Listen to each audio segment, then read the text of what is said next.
What's going on, everybody? Welcome back to the channel. It's Jackson. I am 21 years old now, which is kind of strange. That really has nothing to do with this video, though. Power's here, and today I'm here to talk about the Indianapolis Colts game against the Tennessee Titans, which is a game that the Indianapolis Colts won by a score of 23-16.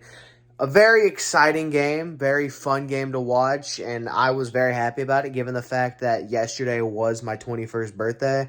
I was very happy about getting to see my team win, and it was a lot of fun just to get to see them play and just to see them get a win. It felt nice. So without any further ado, I do want to get into my takeaways, and the first takeaway is the defense. The defense really made up for their performance last week, and especially just how well they played given the state that they were in. We were missing Kwity Paye, Shaq Leonard, and Dallas Flowers, who Dallas Flowers is out for the season with an Achilles tear.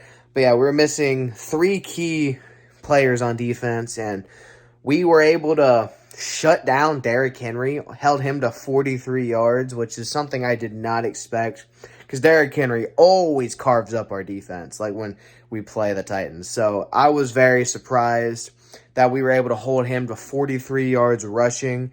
And the defense, I mean, aside from Tennessee's first drive of the second half, looked very good. They allowed a touchdown on that drive, but other than that, they didn't allow any touchdowns. The Titans did drive a few times, but the defense held them to 3.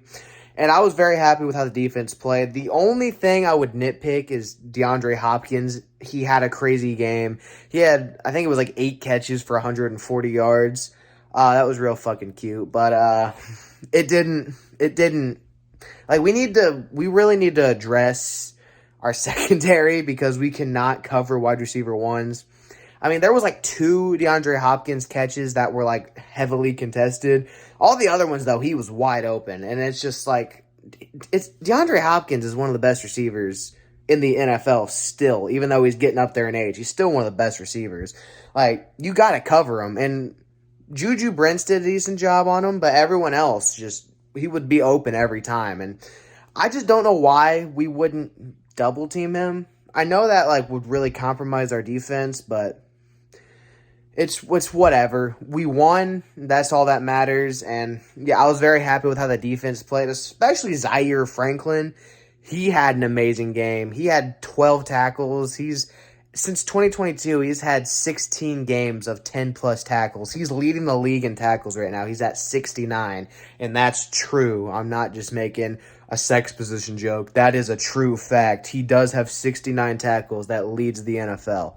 And, yeah, it's very awesome to see, and his biggest play was easily the stop against Derrick Henry on that 4th and 1, and it was very exciting to see. So, yeah, that's all I got to say about the defense. The next takeaway I want to get into is the performance of Zack Moss.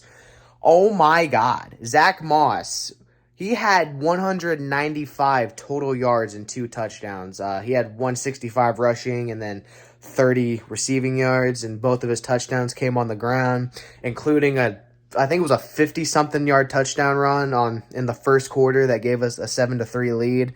And he played his ass off, especially with Jonathan Taylor being back. Jonathan Taylor was really silent. I was very surprised by that. But when you got a guy like Zack Moss who's just constantly running the ball, getting first downs, getting positive yards pretty much every time he touches the ball, you don't go away from that. And it's going to be very interesting to see what they do once Jonathan Taylor gets off his pitch count, because he was very much on a pitch count yesterday. He only had 6 carries for 18 yards. But that'll change. We'll definitely start to get him more involved as the season goes along. But I was just very happy with how Zack Moss played, and he's earned some playing time. Like, we're gonna have some tough decisions to make when Jonathan Taylor is fully ready to be in the offense. And I do want a quick side note: Jonathan Taylor, the few times he did get the ball, looked like his old self. Like, he looked like his old self, just the way he ran. He looked healthy, so that's very comforting to see. So I just know that combination of Taylor and Moss in the backfield is going to be pretty deadly.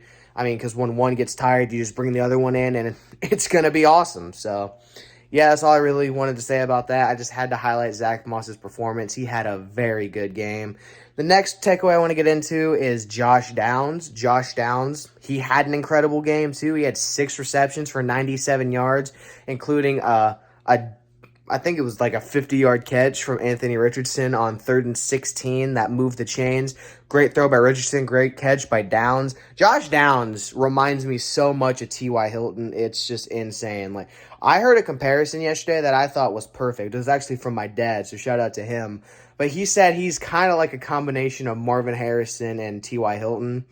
That might be a little bit of a stretch to some of you guys, but he kind of like does remind me of both those guys. He's got T.Y.'s quickness, and he's got Marvin's hands kind of, because Josh Downs has been very solid for the Colts. I mean, he led our team in receiving yards, and he's very obviously this team's wide receiver 2 right now. He might even get to the 1 spot by the end of the year if he was playing the way he does, because he looked very good. I mean, 97 yards, that's very impressive. So I just wanted to highlight that real quick. And now the thing that you guys are probably here for, I need to talk about Anthony Richardson.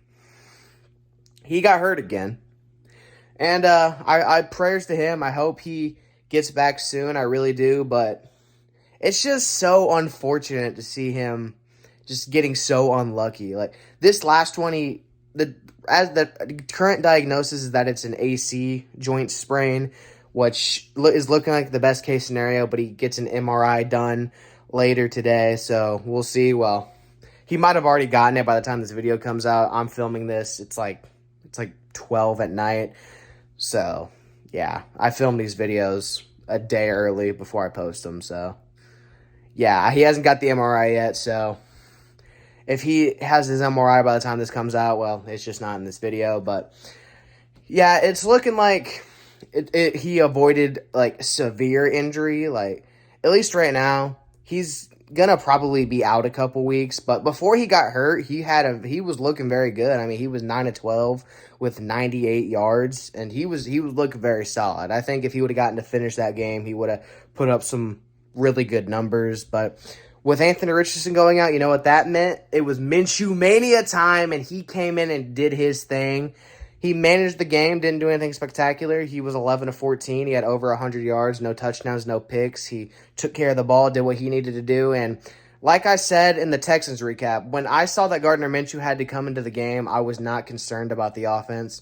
I knew that we were going to be able to move the ball with Minshew. And Minshew he's a very capable starting quarterback. He's very much like a Ryan Tannehill for the Titans. He's a game manager. He's not going to do anything super spectacular, but he's going to do enough to get the job done. And I think since it's looking like we're probably going to have to go with him for a couple weeks, I'm very confident that our offense is still going to be able to produce with him in there. And honestly, even when Richardson's ready to come back, we really should consider just letting Minshew just start a little bit. Let Anthony Richardson learn a little bit more, because the thing about Richardson is he's still learning how to take hits properly, because Minshew in that game, he got hit a few times really hard, but the difference is he knows how to brace for those hits and how to take them and avoid injury. Richardson's not there yet, so maybe letting Richardson sit a little bit wouldn't be a terrible idea, and maybe just bringing him in for trick plays or his QB run on the goal line that we have. I don't know. I'm not the head coach. That's probably not what's going to happen, but it's not a horrible thing to look past. So, yeah, that's basically all I got for my takeaways. Now it's time to name my game MVP. This man has been the honorable mention for game MVP twice, I'm pretty sure. But this time he's getting it. The game MVP goes to Zack Moss. Zack Moss had the best game of his career easily. Like I said earlier, he had 165 rushing yards and 2 touchdowns. He also added 30 receiving yards. So he looked very good. I was very happy with his performance. And yeah, he definitely earned the game MVP. The play of the game, I'm going to give it to Zaire Franklin / DeForest Buckner's stop on Derrick Henry on 4th and 1. That was a game changer, and that pretty much is what won us the game, because after that, we got the ball back and we drove down the field. We took like 8 minutes off the clock, kicked the field goal, went up by 7, and didn't give the Titans any time. Ryan Tannehill ended up throwing a pick to Julian Blackmon at the end, and that's how we were able to seal it up. So, yeah, I have to give the game, play of the game to that. So, yeah, next week we go to Jacksonville to take on the Jaguars, which is a game I honestly think we can win, especially since Jacksonville, they just played back-to-back games in London, and they don't have a bye coming off of that, which is insane. But that's besides the point. We're going to Jacksonville. It's a chance for us to break our curse there. I mean, we just broke our curse against the Titans. They had beaten us 5 straight times, but we finally got them, and now it's our chance to get Jacksonville. In Jacksonville, they beat us at home, so I'm thinking maybe we can win there, and it's looking like Gardner Minshew is going to get the start, so it'll be his revenge game.